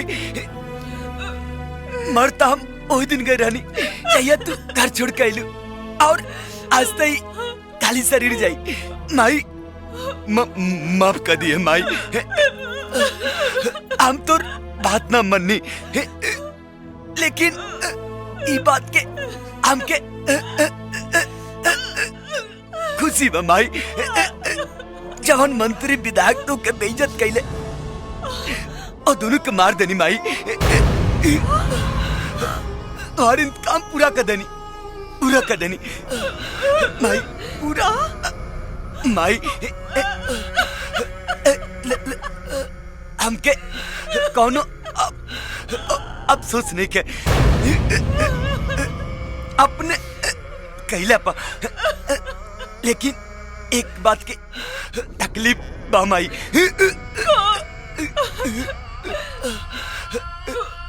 पूरा ममता के आंचल भी ना बेटा अपने आफ्ताब के ना पहचान पौलस। लेकिन माई एक बात कही, अगर माई के ममता में मजहब आ गई तो ममता के कोनो महत्व ना होला। ऐसे तो इस्लाम धर्म में लोग मरते ही जन्नत मांग लेला, लेकिन हम अल्लाह से दुआ करब या अल्लाह अगला जन्म अगर मिले तोरा आंचल के साथ साथ तोरा भूख से भी पैदा हुई। तोरा बेटा बेटा तोरा के कुछ ना हुई, तोरा के कुछ ना हुई। विजय भाई विजय विजय तो के कुछ ना हुई। भाई आज हमरा तोरा पर फख्र बा, जो ईमान के सच्चा होला वही सच्चा मुसलमान होला। आज तोरा जैसन मुसलमान पर सारा दुनिया कुर्बान बा भाई। अरे जौन काम हमरा के करे के रहे वो तू कर दिले भाई। अगर आज आफ्ताब के कुछ हो जाए तो हम अपना आपके सारा जिंदगी माफ ना कर पाए। विजय ये का हो गया हमरा हाथ। अरे बेटा आफ्ताब जा बेटा। नहीं तोरा के कुछ ना हो। जल्दी एम्बुलेंस लेके आओ। एम्बुलेंस जल्दी। डॉक्टर जा बेटा जा बेटा तोरा के कुछ ना होई बेटा। अदालत इंस्पेक्टर विजय के सामने विधायक भानु प्रताप के मरते समय दिए गए इकबाल बयान को सुनने और उसके वीडियो देखने के बाद इस नतीजे पर पहुंची है कि अब्बू उर्फ आफ्ताब को विधायक भानु प्रताप ने उसकी मां का अश्लील वीडियो दिखाकर उसे गुनाह करने पर मजबूर किया। इसलिए यह अदालत उसे एक मजबूर और गुमराह युवक मानते हुए सुधरने का एक और मौका देती है, लेकिन साथ में जाने अनजाने उसने जो भी गुनाह किए हैं उसके लिए यह अदालत उसे 5 साल की सजा सुनाती है।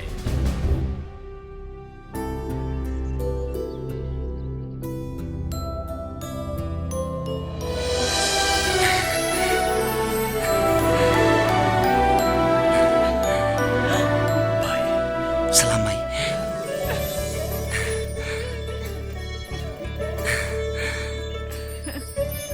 विजय